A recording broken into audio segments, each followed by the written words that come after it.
चलिए आज आपके लिए लेके आए हैं क्लास 10th का 3rd chapter linear equation in two variable. Equations से आप परिचित होंगे, you all knows what is the equation, okay. उसके बाद आपने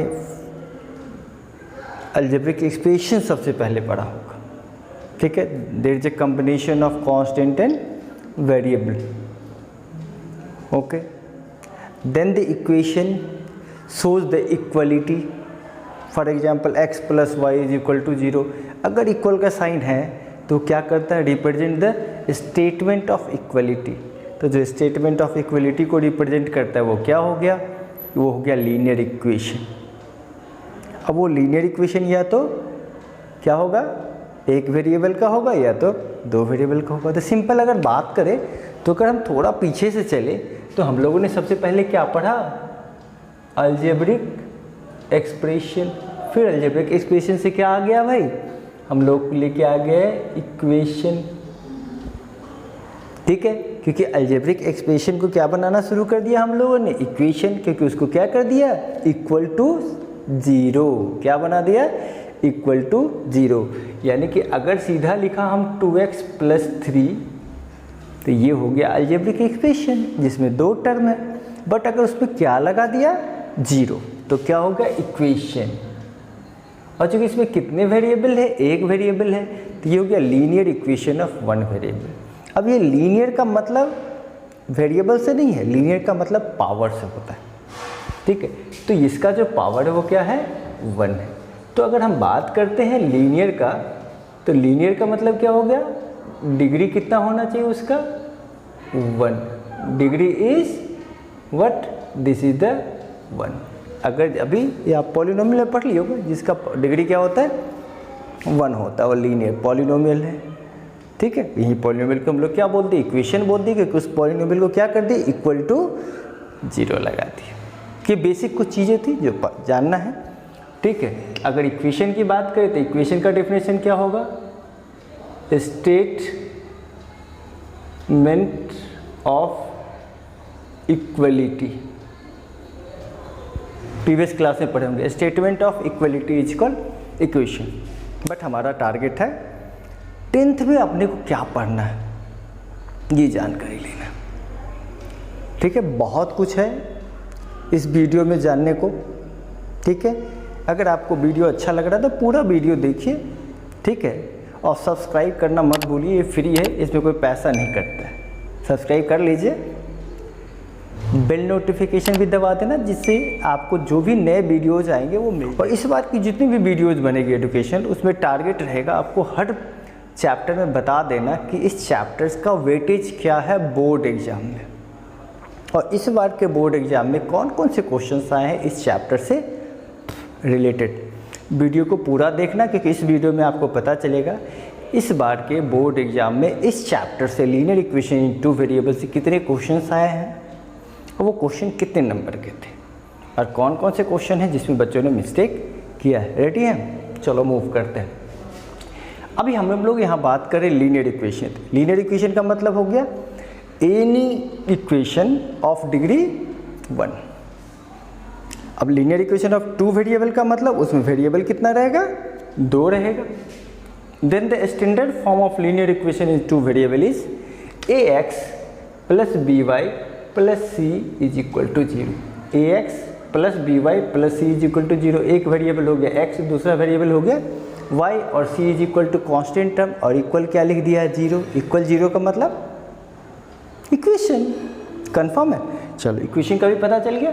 अब यहाँ पे a b जो है वो x का कोफिशिएंट है, x का कोफिशिएंट a और y का कोफिशिएंट b, और c क्या हो गया यहाँ पर कांस्टेंट टर्म। ये तीनों रियल नंबर रहेगा, ठीक है। अब देखना है कि जब भी लीनियर इक्वेशन हम लिखते हैं टू वेरिएबल का, तो बहुत बार एक ही वेरिएबल रहता है, दूसरा वेरिएबल नहीं दिख रहा होता है। जैसे देखो यहाँ पे ये जो क्वेश्चन था आपके पास, इस कितने वेरिएबल का दिख रहा है, दिखने में लग रहा है कितना वेरिएबल, 1 वेरिएबल। लेकिन इसको हम लोग चेंज कर लेते हैं कितने वेरिएबल में, 2 वेरिएबल। तो लिखेंगे क्या, 2x plus 0y plus 3 is equal to 0। देख लो अब ये कितने वेरिएबल में हो गया, ये हो गया 2 वेरिएबल में। और देख लो, अगर आपको दिया हुआ है 2y + 3 = 0 तो इसको ऐसे भी लिख सकते हो 0x + 2y + 3 = 0। अब इसका मतलब है कि जो एक वेरिएबल वाला है इक्वेशन, वो सबको हम 2 वेरिएबल वाला कह सकते हैं। इसका मतलब कोई भी एक, यानी x का कोफिशिएंट या तो y का कोफिशिएंट, दोनों में से कोई एक तो 0 हो सकता, बट दोनों 0 नहीं हो सकता है। क्यों? क्योंकि अगर x नहीं है तो हम 0x लिख के उसको 2 वेरिएबल का बनाएंगे, और अगर y वाला टर्म नहीं है तो 0y लिख के उसको 2 वेरिएबल का टर्म बना लेंगे। समझ में आ गया? तो ये कंफर्म हो गया कि अगर इक्वेशन में अगर एक ही है 2x + 3y तो उसको बना लिए 2x + 0y + 3। अभी 2 वेरिएबल का इक्वेशन बनाना सीखे। अगर x नहीं है तो 0x ऐड कर देंगे, अगर y वाला टर्म नहीं है तो 0y ऐड कर देंगे। पहला क्वेश्चन समझ में आ गया कि कैसे हम एक वेरिएबल वाला को 2 वेरिएबल में कन्वर्ट करेंगे। प्रोसीड करें आगे, चलो देखते हैं। जैसे पहला क्वेश्चन में हमने केवल x वाला टर्म दिया तो हम y की जगह पे 0y लिख दिया, और दूसरे क्वेश्चन में हमने y वाला टर्म दिया तो x की जगह पे 0x लिख दिया। अब यहाँ पे x का कोफिशिएंट 0, y का कोफिशिएंट 2 और कांस्टेंट टर्म क्या हो गया 3। 3 चीज़ तो होगा a b c x y, 0 तो मिलेगा ही मिलेगा। अब चलो स्टैंडर्ड फॉर्म समझ में आ गया कि स्टैंडर्ड फॉर्म क्या रहेगा, ax + by + c, ठीक है, जिसमें a b c से आपको कोई मतलब नहीं, वो हमेशा कोई ना कोई रियल नंबर आएगा, पॉजिटिव, नेगेटिव या 0 हो सकता है। बट a और b यानी पहला टर्म x वाला और दूसरा टर्म y वाला, इस दोनों में x या y का दोनों का कोफिशिएंट कभी भी 0 नहीं हो सकता है। किसका कोफिशिएंट हो सकता है? आइदर a का और b का, सॉरी आइदर x का कोफिशिएंट या तो y का कोफिशिएंट। अगर x का कोफिशिएंट नहीं है तो हम 0x लिख देंगे, y का कोफिशिएंट नहीं है तो 0y लिखेंगे, लेकिन दोनों अगर नहीं है तो उसको लीनियर इक्वेशन इन 2 वेरिएबल हम लोग नहीं बोलेंगे। कंफर्म हो गया, लीनियर इक्वेशन इन 2 वेरिएबल या तो दिखेगा या तो नहीं दिखेगा। अगर नहीं दिखेगा तो उसको बना लेंगे। x वाला है, y वाला नहीं दिख रहा था 0y लगा दिया, y वाला टर्म है, x वाला नहीं दिख रहा था 0x लगा दिया। हमने ये इक्वेशन एग्जाम्पल बता दिया आपको किस तरीके से उसमें ऐड करना है। समझ में आ गया? अब चलो थोड़ा आगे चलते हैं चैप्टर। कोशिश कर रहे हैं कि रिवाइज करने का, रिवीजन कितना जल्दी कर सकते हैं ये मैं बता रहा हूँ, how to revise the chapter quickly, ठीक है। अब जरा इसको देख लो। अब हम बात करें यहाँ पर डेफिनेशन समझ में आ गया, a b can not both be 0, ये तो कन्फर्म हो गया। अब बात करते हैं कि कभी भी कोई इक्वेशन होता है, कोई भी लीनियर इक्वेशन होता है, तो वो लीनियर इक्वेशन का जो सॉल्यूशन होता है वो एक पॉइंट को रिप्रेजेंट करता है, और जो ही एक से ज़्यादा पॉइंट मिलता है तो क्या बना लेता है? लाइन। और आप क्लास 9th में पढ़े होंगे, ठीक है, कि जो इसका सॉल्यूशन होगा वो क्या होगा? मेनी सॉल्यूशन होता है, क्योंकि एक पॉइंट से ढेर सारा लाइन पास कर सकता है। पहली बात समझिए, मैंने क्या बोला कि किसी भी इक्वेशन का ढेर सारा सॉल्यूशन हो सकता है एक का। जैसे मैं बात करूँ यहाँ पे देख लो, हमने लिखा x + y = क्या? 3। ये क्लास 9 में पढ़े होंगे आप, x + y = 3। अब x और y का कोई भी वैल्यू लोगे जो 3 बना सकता है। जैसे अगर हम x का वैल्यू 1 लिया तो y 2 होगा, क्योंकि 1 और 2 मिलके क्या होता है? 3 होता है। अब कुछ भी आप कर सकते हो। अगर x के जगह पे 0 रखते हो तो y के जगह पे क्या रखना होगा? 3। तो 0 + 3 = 3। तो एक सॉल्यूशन क्या हो गया उसका? 1 और 2।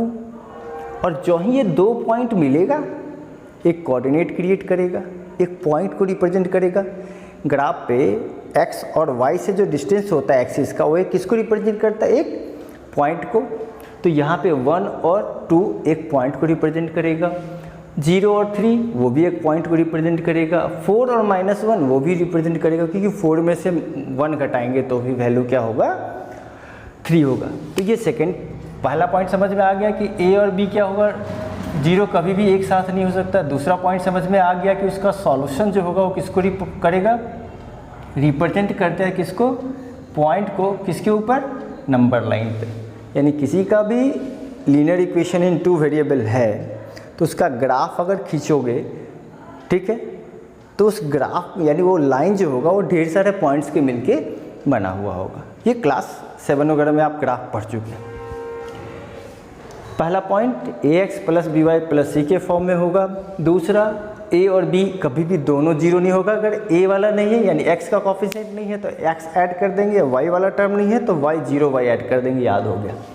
और जितने भी पॉइंट होंगे, ठीक है, वो किसको रिप्रेजेंट करेंगे? सॉल्यूशन को रिप्रेजेंट करेंगे। किसको रिप्रेजेंट करेंगे? सॉल्यूशन को। यानी उस इक्वेशन का अगर हम दो से ज़्यादा एक सॉल्यूशन निकालते हैं, मिनिमम दो निकालना होगा। कितना निकालना होगा? 2। अगर 2 से ज़्यादा सॉल्यूशन निकालते हैं तो एक ग्राफ रिप्रेजेंट कर सकते हैं। क्या रिप्रेजेंट कर सकते हैं? एक ग्राफ को रिप्रेजेंट कर सकते हैं। इट मीन्स एक linear equation in 2 variable represent a line on a graph. Graph पे एक लीनियर इक्वेशन एक लाइन को रिप्रेजेंट करता है। तो दूसरा लीनियर इक्वेशन भी दूसरे ग्राफ को दूसरे लाइन को रिप्रेजेंट करेगा। एक लीनियर इक्वेशन इन 2 वेरिएबल एक लाइन को रिप्रेजेंट करता है। इसका मतलब है कि दूसरा लीनियर इक्वेशन इन 2 वेरिएबल किसी दूसरे लाइन को रिप्रेजेंट करेगा। अब ये दोनों लाइन या तो क्या होगा, देख लो, ये दोनों लाइन या तो इंटरसेक्ट करेगा, या तो पैरेलल होगा, या तो ओवरलैप करेगा वो एक दूसरे के ऊपर। तो जब भी ग्राफ खींचोगे तो क्या होगा? आइदर 2 अलग अलग लाइन दिखेगा, ठीक है, ठीक है, वो 2 जो अलग अलग लाइन दिखेगा या तो कट करेगा, या तो पैरेलल होगा, या तो एक ही लाइन दिखेगा, यानी वो क्या करेगा? कोइंसाइड करेगा। तो 3 तरह का ग्राफ हो सकता है। पहला ग्राफ कैसा हो सकता है? इंटरसेक्ट करेगा। दूसरा क्या हो सकता है? पैरेलल हो सकता है। और तीसरा क्या हो सकता है? कोइंसाइड। कोइंसाइड मतलब वन ओवर द अनदर। अब बात आती है कि बिना ग्राफ खींचे हम कैसे बताएंगे? ग्राफ खींच के तो बता सकते हैं कि लाइन किसको रिप्रेजेंट करेगा। नेक्स्ट जो हम लोग वीडियो देखेंगे उसमें ग्राफिकल रिप्रेजेंटेशन भी आपको बताएंगे, वैसे आपने प्रीवियस क्लासेस में पढ़ा है। अब बात करते हैं कि जब हमको पता चलेगा कि अगर ग्राफ खींच लिया तो लोग क्या पूछेगा? उसके नेचर कैसा था, उसका सॉल्यूशन का, सॉल्यूशन कैसा आया। तो सॉल्यूशन के लिए हम उसको क्या बोलेंगे? अगर वो ग्राफ एक ही जगह पर कट करता है, कितने जगह पे कट करता है? एक जगह पे कट करता है, तो इसका मतलब उसका यूनिक सॉल्यूशन हो गया। यानी जो पहले इक्वेशन के एक्स और वाई का जो वैल्यू था वही सेम वैल्यू आया दूसरे इक्वेशन के एक्स और वाई में, तो यूनिक सॉल्यूशन हो गया कि नहीं? क्योंकि वो पहले इक्वेशन के भी एक्स वाई को जस्टिफाई कर रहा था और दूसरे इक्वेशन के भी एक्स वाई को जस्टिफाई कर रहा है। वीडियो को स्किप मत करा करो, बहुत इंपॉर्टेंट चीज़ और भी सामने आने वाला है। Keep on watching, you just write everything written on the board. Board पे जो भी लिखा वो सब लिखना है। मैंने क्या बोला? ग्राफ जो खींचोगे या तो इंटरसेक्ट करेगा, या तो पैरेलल होगा, या तो कोइंसिडेंट करेगा। कोइंसिडेंट मतलब वन ओवर द अनदर, एक दूसरे के ऊपर चढ़ा हुआ नजर आएगा। इधर से भी देखोगे तो वही, उधर से भी देखोगे तो वही नजर आएगा। ठीक है, ग्राफ खींच के जब हम लोग नेक्स्ट वीडियो में देखेंगे तो ग्राफ भी खींचेंगे। वैसे आपको ग्राफ पता होगा तो आप ग्राफ खींच के देख लेना। तो ग्राफ कैसा दिखेगा? इंटरसेक्ट करेगा। कैसा करेगा? या तो इंटरसेक्ट करेगा, या तो पैरेलल होगा, या तो ओवरलैप करेगा। ठीक है, अगर इंटरसेक्ट किया तो क्या बोलेंगे भाई? उसका सॉल्यूशन कैसा आएगा? Unique solution. अगर वो पैरेलल हुआ तो बोलेंगे उसका कोई सॉल्यूशन ही नहीं है, क्योंकि दोनों लाइन कहीं पे कट किया ही नहीं। तीसरा क्या होता है? ढेर सारा सॉल्यूशन आ गया। क्या आ गया? Many solution. जब पहला लाइन और दूसरा लाइन दोनों एक ही हो, यानी a single line represent the both equation. Single line represent the both equation. अब देख लो नेचर ऑफ सॉल्यूशन कैसा हो गया? Unique solution. Intersecting line unique solution. Parallel line no solution. Overlap कर लिया मेनी सॉल्यूशन। याद रहेगा? Unique solution, no solution, many solution. अब चलो देखते हैं उस इक्वेशन का नाम क्या बोलेंगे। अब सॉल्यूशन पता है तो इक्वेशन का नाम बताओ। ग्राफिकल रिप्रेजेंटेशन पता है तो इक्वेशन का नाम बताओ। उस इक्वेशन का नाम क्या बोलेंगे? उस पेयर्स ऑफ इक्वेशन को क्या बोलेंगे? फटाफट इंट्रोडक्शन क्लास है, ये पहला क्लास है जिसमें हम लोग बता रहे हैं कि उस इक्वेशन का नाम क्या बोलेंगे। तो अगर कोई दो इक्वेशन है और उसका ग्राफ इंटरसेक्ट कर रहा है तो उसको बोलेंगे कंसिस्टेंट इक्वेशन। Consistent equations. दोनों इक्वेशन को क्या बोलेंगे? कंसिस्टेंट जब वो क्या करेगा? कट करेगा। जब वो पैरेलल होगा इनकंसिस्टेंट। पैरेलल मतलब no equation no solution. No solution मतलब इनकंसिस्टेंट। सॉल्यूशन मतलब कंसिस्टेंट। अब अगर ढेर सारा सॉल्यूशन है तो ना तो कंसिस्टेंट बोलेंगे ना तो इनकंसिस्टेंट बोलेंगे, उसको बोलेंगे डिपेंडेंट। 3 टाइप का इक्वेशन, पेयर ऑफ इक्वेशन हो गया। पहला पेयर ऑफ इक्वेशन कैसा हो सकता है? कंसिस्टेंट, जिसमें यूनिक सॉल्यूशन होगा। दूसरा हो सकता है इनकंसिस्टेंट, जिसके कोई सॉल्यूशंस ही नहीं होंगे पेयर्स ऑफ इक्वेशन के। और अगर पेयर्स ऑफ इक्वेशन के मेनी सॉल्यूशन होंगे तो उसको क्या बोलेंगे? डिपेंडेंट एंड कंसिस्टेंट भी बोल सकते हैं, वैसे डिपेंडेंट बोलते हैं हम लोग। बुक्स में डिपेंडेंट लिखा हुआ, डिपेंडेंट और कंसिस्टेंट। नाम बता दिया इक्वेशन का, सॉल्यूशन कौन सा नाम हमने बता दिया, ठीक है। अब पहला चीज़ जो बताता हूँ मैं आपको, ठीक है। अब वो देखो क्या है, अब आपके पास एक कंडीशन है कि either you draw the graph and then tell what is the nature of the solution, ठीक है। या आपके पास फार्मूला आपको बता देते हैं यहाँ पे नेचर ऑफ सॉल्यूशन बताने का, नेचर ऑफ सॉल्यूशन बताएंगे। अब देख लो, a1/a2 is not equal to b1/b2। अगर a1/a2 देख लो, अगर a1/a2 इज नॉट इक्वल है किसके? b1/b2 के, तो उसका जो सॉल्यूशन होगा क्या होगा? यूनिक सॉल्यूशन होगा। यूनिक सॉल्यूशन होगा मतलब क्या किया? ग्राफ क्या किया? कट किया एक जगह पे, किया कि नहीं किया कट, ठीक है। दूसरा क्या है? अगर a1/a2 is equal to b1/b2 और वो किसकी इक्वल हो गया? c1/c2 के, तो कैसा हो जाएगा? मेनी सॉल्यूशन होगा। क्या होगा? Many solution. मेनी सॉल्यूशन का मतलब दोनों को क्या होगा? रिप्रेजेंट करेगा एक ही लाइन। तीसरा कंडीशन है कि कोई सॉल्यूशन ही नहीं हो, तो ये दोनों लाइन क्या करेगा? अलग अलग पैरेलल है। अब इस कंडीशन में a1/a2 तो b1/b2 को इक्वल होगा, लेकिन वो c1/c2 के इक्वल नहीं होगा। किसके इक्वल नहीं होगा? c1/c2 के इक्वल नहीं होगा। तो ये मैंने कंडीशंस बताया आपको, किस तरीके से हम पता कर सकते हैं कि सॉल्यूशन होगा या नहीं होगा, ठीक है। लिख रहे हैं इसको फटाफट, याद रख लेना टाइप ऑफ इक्वेशंस क्या होता है। अभी आपके सामने स्किप मत करना, थोड़ा देर और देखो और मैं बताता हूँ कि बोर्ड में कौन कौन से पेपर्स आए हैं क्वेश्चन इस चैप्टर से। फटाफट इसको कॉपी में लिखो, अभी इसको रफ करने जा रहे हैं। चलिए आपको बता दें कि बोर्ड में क्वेश्चन आया था कि आपको नेचर ऑफ द सॉल्यूशन बताना। ये रहा क्वेश्चन आपके सामने। इसमें 2 लीनियर इक्वेशन दिया हुआ है, एक है ये और एक है ये। बड़ी अजीब सा लगेगा आपको देख के, ठीक है। अब यहाँ क्या दिया हुआ है? y is equal to 0। क्या दिया? y is equal to 0 equation first, और दूसरा इक्वेशन दिया हुआ है y इज इक्वल टू -6। अब आप देखोगे तो अलग अलग इक्वेशंस दिया है, और क्या बताना है हमको? Nature of. अब मोस्ट ऑफ द स्टूडेंट ने इसमें मिस्टेक किया है। क्यों मिस्टेक किया वो भी मैं आपको बता दूँ। सबसे पहले मैंने बताया अगर y वाला टर्म दिया हुआ है और x वाला नहीं दिया है तो 0x ऐड करना है, वो ऐड करना बच्चे भूल गए। और दूसरा ये जो मैंने बताया था कंडीशंस फॉर द सॉल्यूशन, वो भी भूल गए, ठीक है। चलो देखते हैं क्या है। अब इसको आपको क्या लिखना था तो देख लो, इस इक्वेशन को लिखना था 0x + y is equal to 0, और इसको लिखना था 0x + y is equal to -6। अब ये जितने भी क्वेश्चंस है, ये तीनों सॉल्यूशन, ये आपके होमवर्क में मैंने दिया, पता करना नेचर। क्या पता करना है? Find nature of solution. ये 3 क्वेश्चंस के लिए कैसे निकालोगे मैंने बता दिया। ये तो पूरे इसमें आप सभी टर्म दिए, कोई दिक्कत है। अब आप देख लो यहाँ पे, सबसे पहले हमको लिखना है a1/a2 निकालना है। तो अब देख लो, a1/a2 की बात करते, a1 मतलब किसका कॉफिशिएंट? x का coefficient. a1 is coefficient of x, that is 0। इसका क्या होगा? 0। यानी अब निकाल के देखेंगे b1/b2, तो क्या हो गया भाई? b1 का वैल्यू हो गया 1/1। अब निकालेंगे c1/c2, तो ये किसकी वैल्यू हो गई? 0/-6। 0/-6। अब यहाँ कन्फ्यूजन कहाँ होता है मैं बता दूँगा।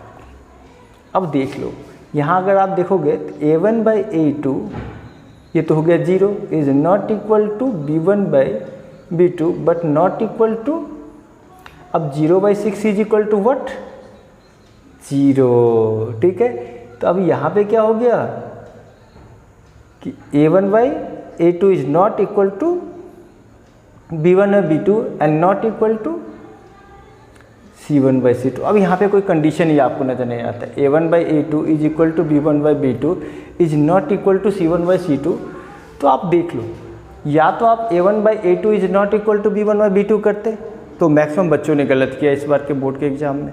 अब क्या है कि अगर A1 बाई A2 को कंपेयर कर रहे हैं हम लोग B1 बाई B2 से, तो अपने को C1 बाई C2 से भी कंपेयर करके देखना है।